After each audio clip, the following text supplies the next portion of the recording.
សួស្តីអ្នកទាំងអស់គ្នាសូមស្វាគមន៍មកកាន់ Channel Prober KA ទាំងអស់គ្នាសូមជួយចុច Like Subscribe និងសញ្ញាកណ្ដឹងឲ្យ Admin ម្នាក់មួយផងណាតោះឥឡូវយើងទៅដឹងចំណងជើងសាច់រឿងយើងទាំងអស់គ្នាស្រឡាញ់គេណាស់មែនទេមួយរឿងចប់ចាប់ផ្ដើមសាច់រឿងដំបូងរបស់យើងនេះគឺជាតួស្រីមានឈ្មោះថា Lin Sasa ចំណែកគាត់មកដល់ផ្ទះរបស់គាត់ក៏បានឃើញអ្នកនាង Lee Wei Wei នេះគឺគេកំពុងតែស្លៀកពាក់ឈុតសម្លៀកបំពាក់របស់គាត់ហើយចំណែកតួស្រីរបស់យើងក៏ចាប់ផ្ដើមសួរនាំស្រាប់តែពេលហ្នឹងលោកយ៉ានឈិនគាត់នឹងក៏ចាប់ផ្ដើមចេញមកហើយគាត់នឹងក៏បានអះអាងថាអ្នកនាង Wei Wei នេះគឺជាមិត្តស្រីចាស់របស់គាត់ដែលគាត់រើសយកមកធ្វើការងារហើយគេនឹងក៏បានណែនាំប្រាប់ឈ្មោះគេថាគេគឺឈ្មោះ Lin Wei Wei ហើយតួស្រីរបស់យើងគាត់នឹងក៏ចាប់ផ្ដើមសួរថានាងជាអ្នកណាហេតុអីបានជាមានសិទ្ធអីមកពាក់ឈុតសម្លៀកបំពាក់រៀបការរបស់គាត់ដែលគាត់ត្រូវរៀបការជាមួយនឹងលោកយ៉ាងឈិននេះហើយចំណែកអ្នកនាង Lin Wei Wei គេនឹងក៏បាននិយាយថាគេស្រឡាញ់ឈុតនឹងគេចង់លោឈុតនឹងអញ្ចឹងហើយតួស្រីរបស់យើងកុំប្រកាន់ខឹងជាមួយនឹងគេណាតែតួស្រីរបស់យើងថាឈុតនឹងគឺជាឈុតដែលគាត់រៀបចំសម្រាប់ត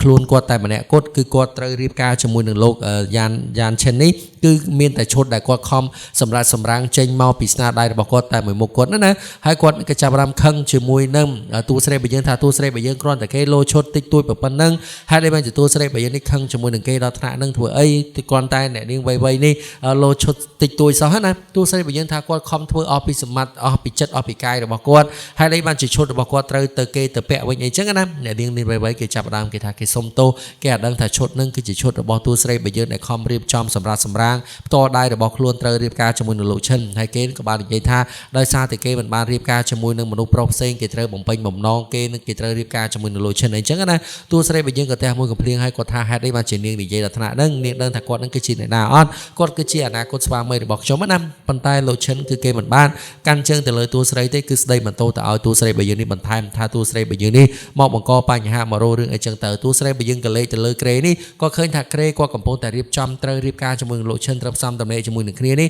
បែរជាអ្នកនាងវៃនឹងគឺគេបានយកអាវទៅនប់ខោក្នុងអីសពគ្រប់បែបយ៉ាងនេះគឺគេយកមកដាក់លើពូកនឹងតែម្ដងធ្វើឲ្យតួស្រីរបស់យើងនេះខឹងជាមួយនឹងអ្នកនាងវៃនឹងមកតង់ទៀតធ្វើឲ្យគាត់នឹងច្រឡោតតងអីចឹងណាហើយតួស្រីរបស់យើងថាហេតុអីបានជានាងហ៊ានដល់ថ្នាក់ហ្នឹងនាងដឹងថាផ្ទះនេះគឺជាផ្ទះរបស់អ្នកណាឬមួយក៏អត់ហេតុអីបានជានាងនេះហ៊ានយកសម្លៀកបំពាក់ដល់កក្រិចរបស់នាងកខ្វក់របស់នាងនេះយកមកដាក់លើពូករបស់ខ្ញុំដល់ពេលតួស្រីរបស់យើងក៏លេចទៅមើលក្នុងធុងក៏ឃើញថាกระดาษដែលឪពុករបស់គាត់បានបន្សល់ទុកឲ្យគាត់មុននឹងថ្ងៃរៀបការនេះអ្នកនាងវៃនឹងគឺគាត់យកទៅបោះចោលទៅទៀតយកទៅចោលនៅក្នុងធុងសម្រាប់ឲ្យសត្វតែវាថាបាយសត្វតែអីសពគ្រប់បែបយ៉ាងនៅក្នុងធុងសម្រាប់ឲ្យតួស្រីយើងថាហេតុអីបានជាយករបស់គាត់ទៅបោះចោលទៀតហើយគាត់ខំរក្សាទុកដែលឪពុករបស់គាត់បានបន្សល់ទុកជាគេមរតកសម្រាប់គាត់ឲ្យពួកគាត់ជាមួយនឹងលោកឈិននេះពេលរៀបការទៅគឺនៅសល់អបាយអវ៉ាន់ឬមួយក៏សម្ភារៈឬមួយក៏អបាយអវ៉ាន់ឬមួយក៏របស់ដែលគាត់បានបន្សល់ទុកឲ្យទៅលើតួស្រីរបស់យើងជាមួយនឹងលោកឈិននឹងគឺកាន់កាប់ជាមួយនឹងគ្នាអីចឹងណាប៉ុន្តែអ្នកនាងលីនវៃគេក៏បាននិយាយថានឹងគឺគាត់តែជាกระดาษធម្មតាហេតុអីបានជាតួស្រីរបស់យើងនេះខឹងជាមួយនឹងគេដល់ថ្នាក់ហ្នឹងធ្វើឲ្យលោកឈិននេះក៏វិភាចោតប្រកាន់តួស្រីរបស់យើងណារឿងតិចតួចសោះกระดาษធ្វើវិញបានសោះតើតួស្រីរបស់យើងទៅខឹងជាមួយនឹងអ្នកនាងលីនវៃនឹងធ្វើអីតែតួស្រីរបស់យើងគាត់ថាមិននឹកស្មានថាមនុស្សដែលគាត់ស្រឡាញ់ឲ្យកាន់ជើងទៅលើ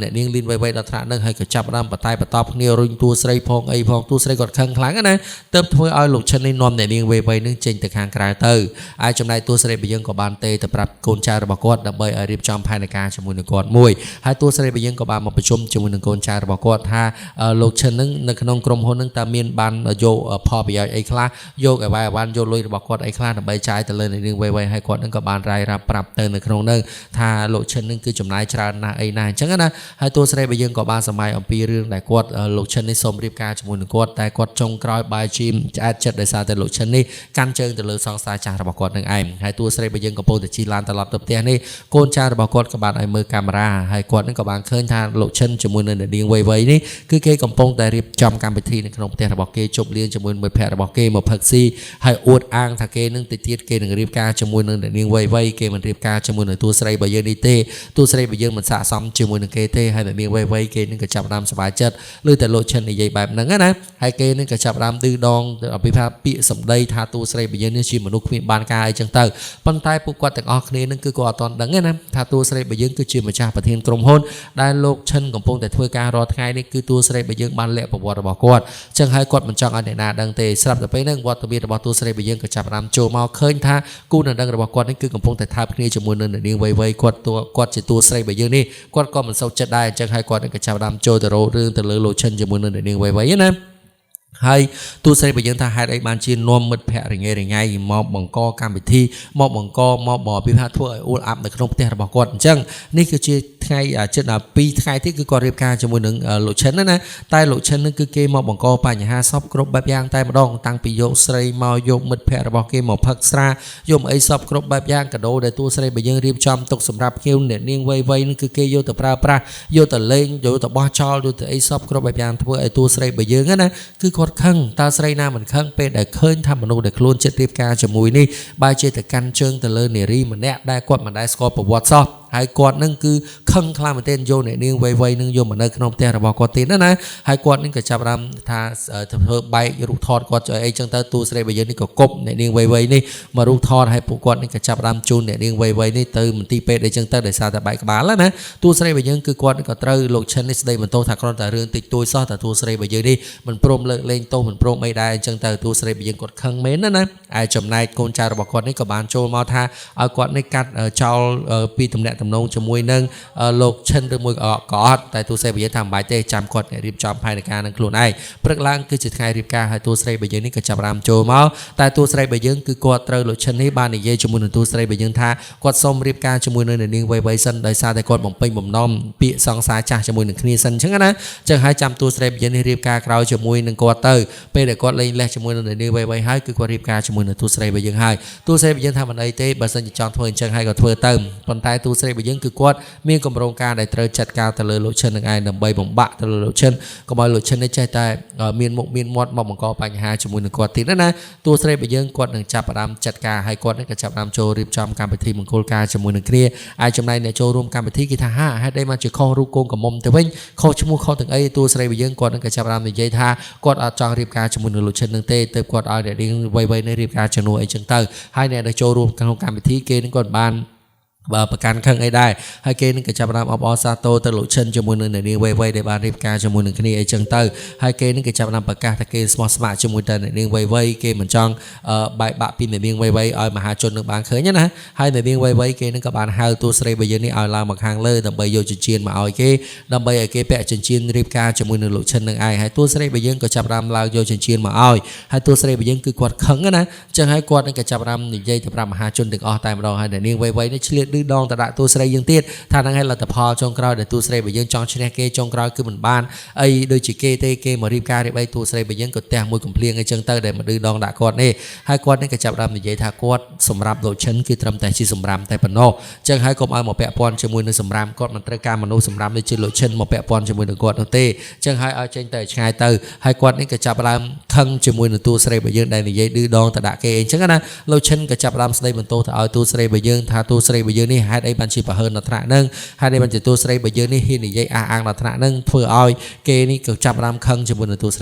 រីបើយើងថាលោកនឹងគឺជាមនុស្សចង្រៃនឹងឯងតែរៀបការជាមួយនឹងនារីចង្រៃដូចជាអ្នកនាងវ័យហ្នឹងគឺវាត្រូវគ្នានឹងហើយអញ្ចឹងហើយមិនបាច់មកពាក់ព័ន្ធជាមួយនឹងគាត់ទេអ្នកនាងវ័យគេនឹងក៏ចាប់ដើមសាយគេថាទូស្រីបើយើងនេះគ្មានសមត្ថភាពអីទេត្រឹមតែជាអ្នកធម្មតាណាកូនចៅរបស់ទូប្រុសបើយើងទូស្រីបើយើងក៏ចាប់ដើមតាក់ទងមកលោកឈិនដើម្បីបប្រាប់លោកឈិនថាថ្ងៃស្អែកគឺត្រូវប្រជុំការងារជាចាំបាច់អញ្ចឹងហើយលោកឈិនទៅជាចាំបាច់អីចឹងណាហើយទូស្រីបើយើងថាគាត់អត់ដឹងទេឥឡូវនៅរៀបការរបស់លោករឿងអីរបស់លោកទៅខ្លួនឯងទៅព្រឹកឡើងទូស្រីបើយើងនេះក៏ចាប់ផ្ដើមមកដល់ក្រុមហ៊ុននេះស្រាប់តែពេលហ្នឹងក៏ឃើញនាងវ័យនេះក៏កំពុងតែអង្គុយនៅក្នុង office របស់គាត់ហើយនាងវ័យថានាងមកដែរនាងជាអ្នកណាហើយដែលជាមានសិទ្ធហ្នឹងមកកន្លែងដ៏ធំដុំជួបជាមួយនឹងក្រុមគ្រួសារលីនអញ្ចឹងតែគាត់អត់ទាន់ដឹងថាទូស្រីបើយើងនេះគឺជាប្រធានក្រុមហ៊ុននៅកន្លែងហ្នឹងទេហើយគេហ្នឹងក៏ចាប់ផ្ដើមឌឺដងតដាក់ទូស្រីបើយើងណាហើយទូស្រីបើយើងគឺគាត់អត់មាត់អត់កទេគាត់ចាំមើលតើអ្នកណាគឺជាអ្នកឈ្នះឲ្យពិតប្រាកដអញ្ចឹងហើយគេនឹងក៏ចាប់ផ្ដើមនិយាយថាគេរៀបការជាមួយនឹងលោកឈិនពិតប្រាកដគេរស់នៅជាមួយនឹងគ្នាអញ្ចឹងហើយលោកឈិនគឺបំពេញបំណងរបស់គេ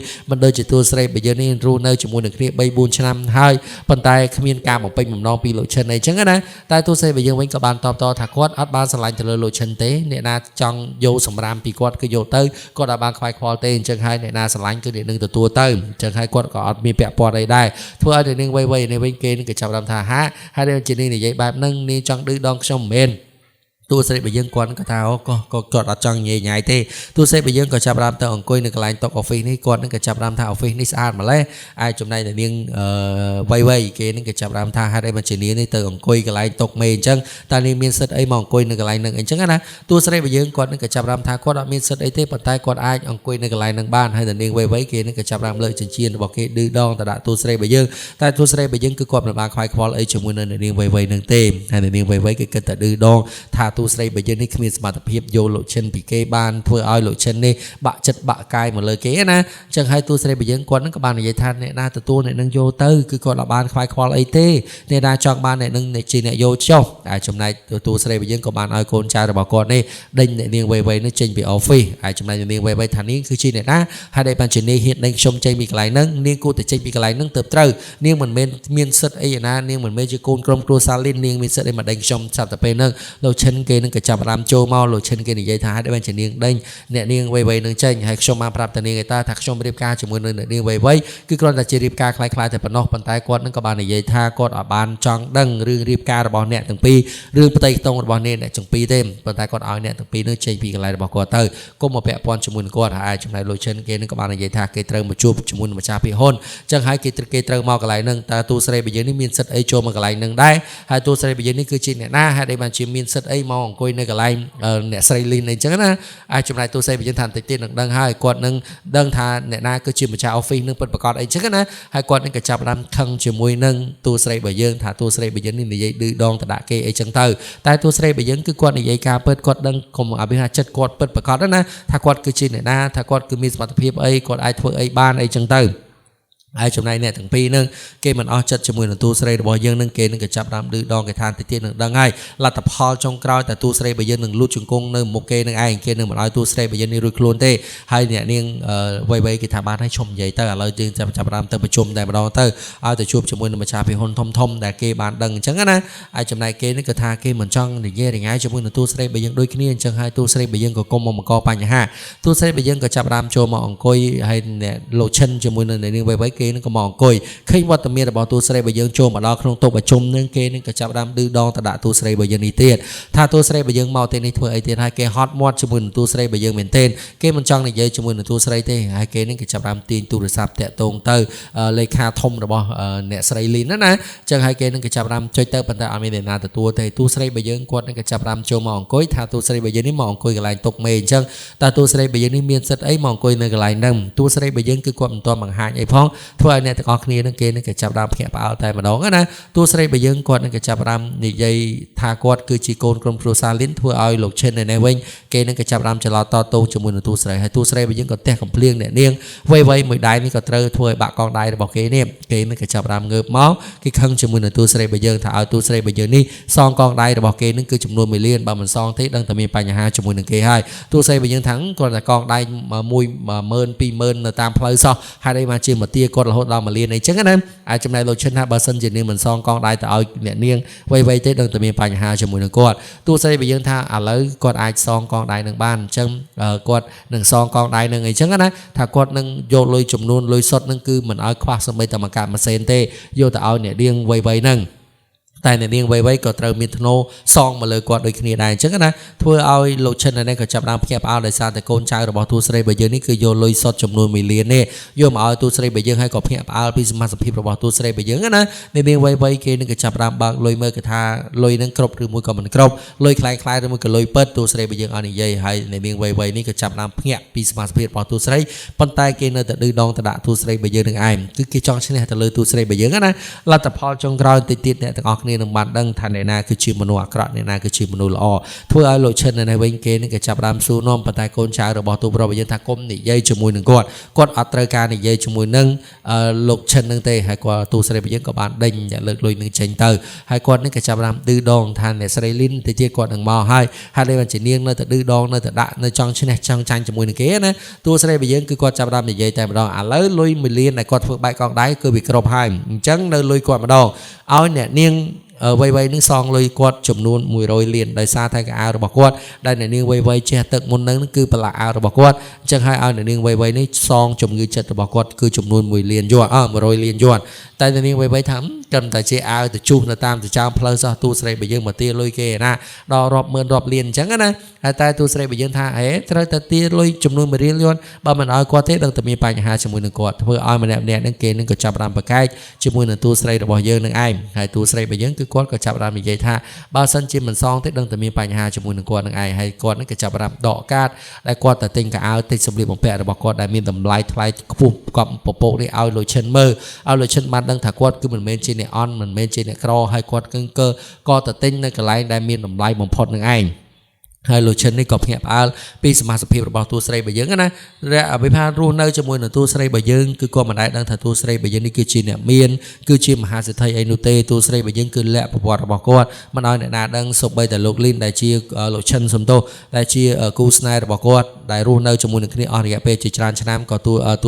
ទូស្រីបើយើងមិនដែលបង្ហាញប្រាប់ទៅលោកលីនឲ្យបានដឹងថាគាត់នឹងគឺជាអ្នកណានោះដែរធ្វើឲ្យលោកឈិននេះគេក៏ចាប់ផ្ដើមខឹងជាមួយនឹងទូស្រីបើយើងណាថាទូស្រីបើយើងគាត់ថាបើសិនជាមិនព្រមបកគលលុយចំនួន100លានឲ្យគាត់ទេគឺមិនអាចរួចខ្លួនបានជាដាច់ខាតអញ្ចឹងហើយការប្រជុំគឺគាត់ក៏មិនចង់ប្រជុំជាមួយនឹងអ្នកទាំងអស់គ្នានឹងដែរតែទូស្រីបើយើងមកថ្ងៃនេះគឺគាត់ចាប់ផ្ដើមមកបង្ហាញប្រាប់អ្នកទាំងអស់គ្នាឲ្យបានដឹងថាគាត់គឺជាអ្នកគ្រប់គ្រងក្រុមគ្រួសារលីនថ្មីហើយគាត់ក៏ជាអ្នកកាន់តំណែងក្រុមគ្រួសារលីនហើយគាត់ក៏ចង់មកបញ្ឈប់កិច្ចសន្យាជាមួយនឹងក្រុមគ្រួសារឈិនក្រុមគ្រួសារយ៉ាងរបស់លោកឈិននឹងដែរអញ្ចឹងហើយកុំឲ្យលោកឈិននេះចេះតែបានដែរបានចិត្តរស់នៅជាមួយនឹងគាត់ហើយមកមើងងាយគាត់មកកាន់ជើងទៅលើ